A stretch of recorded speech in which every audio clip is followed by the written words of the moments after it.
touch, I can with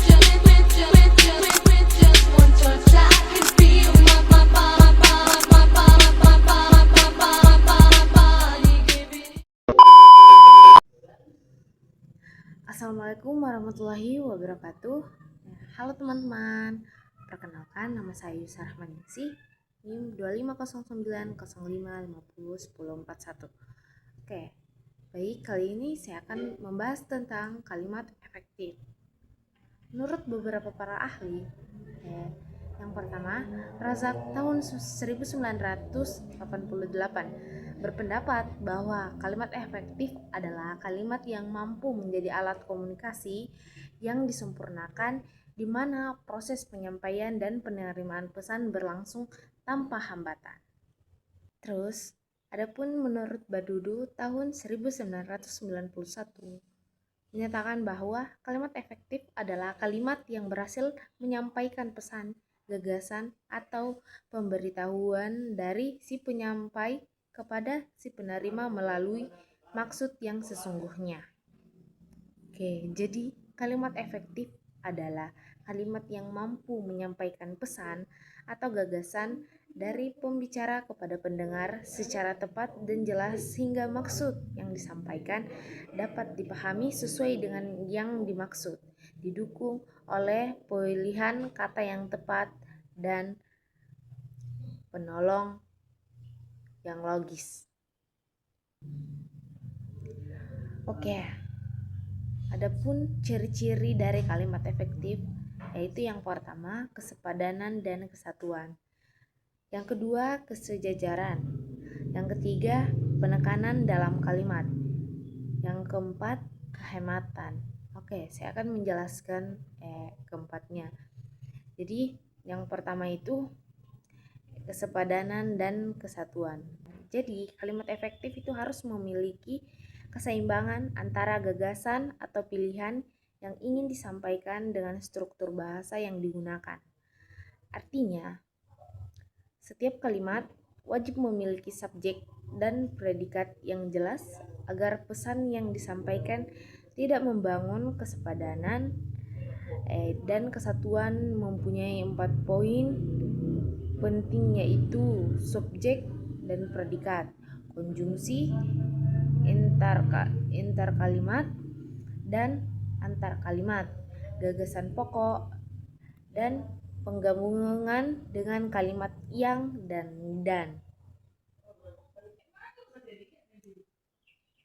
Oke, selanjutnya yang kedua, kesejajaran. Kesejajaran berarti penggunaan bentuk bahasa yang sama untuk gagasan-gagasan yang setara dalam suatu kalimat. Misalnya, jika suatu gagasan dinyatakan dengan kata kerja, maka gagasan lain yang sederajat juga harus menggunakan kata kerja. Hal ini penting karena kesejajaran membuat kalimat terasa lebih rapi, teratur, dan mudah dipahami secara keseluruhan. Oke, yang ketiga itu penekanan dalam kalimat. Setiap kalimat memiliki ide pokok yang ingin ditonjolkan oleh penulis atau pembicara. Penekanan bisa dilakukan dengan 3 cara, yaitu meletakkan bagian penting di awal kalimat, menyusun kalimat dengan urutan yang logis dan kronologis, serta mengulang kata-kata tertentu yang dianggap penting. Dengan penekanan yang tepat, pembicara akan lebih mudah menangkap inti dari pesan yang ingin disampaikan. Oke. Yang keempat, yang terakhir itu kehematan dalam kalimat efektif. Jadi berarti tidak menggunakan kata-kata yang berlebihan atau tidak diperlukan tanpa mengurangi kejelasan makna. Kalimat yang hemat bukan berarti kalimat yang selalu singkat, melainkan kalimat yang padat dan langsung pada inti tanpa mengulang subjek atau penggunaan kata yang sia-sia. Dengan kata yang hemat, kalimat justru menjadi lebih tegas dan mudah dipahami. Oke, adapun contoh perubahan kalimat tidak efektif menjadi efektif, yaitu contoh yang pertama yaitu kata bagi semua mahasiswa diharapkan masuk.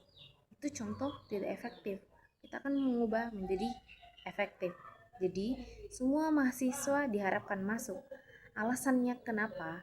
Untuk menghilangkan kata depan yang tidak perlu. Terus yang kedua itu dia memakai baju warna merah. Itu tidak efektif. Jadi yang efektif itu dia memakai baju merah. Alasannya menghemat kata warna yang tidak perlu. Adapun contoh yang ketiga yaitu hadirin sekalian dimohon berdiri. Diubah menjadi hadirin dimohon berdiri. Alasannya itu untuk menghindari jamak ganda hadirin. Sudah jamak.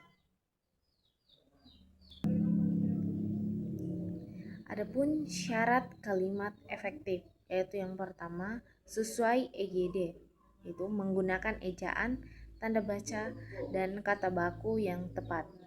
Yang kedua sistematis, susunan subjek, predikat, objek, keterangan atau yang biasa disebut SPOK yang teratur. Oke. Yang ketiga tidak ambigu, kalimat tidak menimbulkan tafsiran ganda.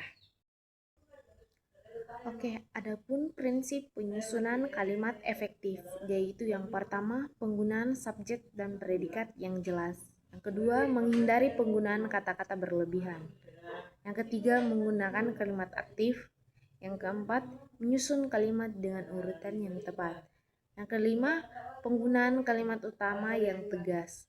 Adapun faktor yang memengaruhi keefektifan kalimat. Yang pertama itu pemilihan kata. Yang kedua itu penyusunan struktur kalimat. Yang ketiga, penyusunan kalimat dalam konteks tidak tepat. Yang keempat, atau yang terakhir, penggunaan tanda baca yang tepat. Adapun manfaat dari penggunaan kalimat efektif, yaitu yang pertama, mempermudah pemahaman. Yang kedua, meningkatkan keterbacaan. Yang ketiga, meningkatkan kredibilitas. Yang keempat, menghemat waktu pembaca. Oke, itu saja pembahasan saya tentang kalimat efektif.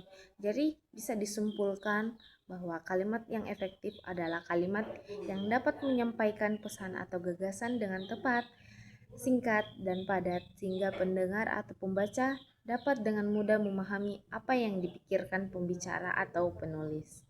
Oke, sekian dari saya. Wassalamualaikum warahmatullahi wabarakatuh.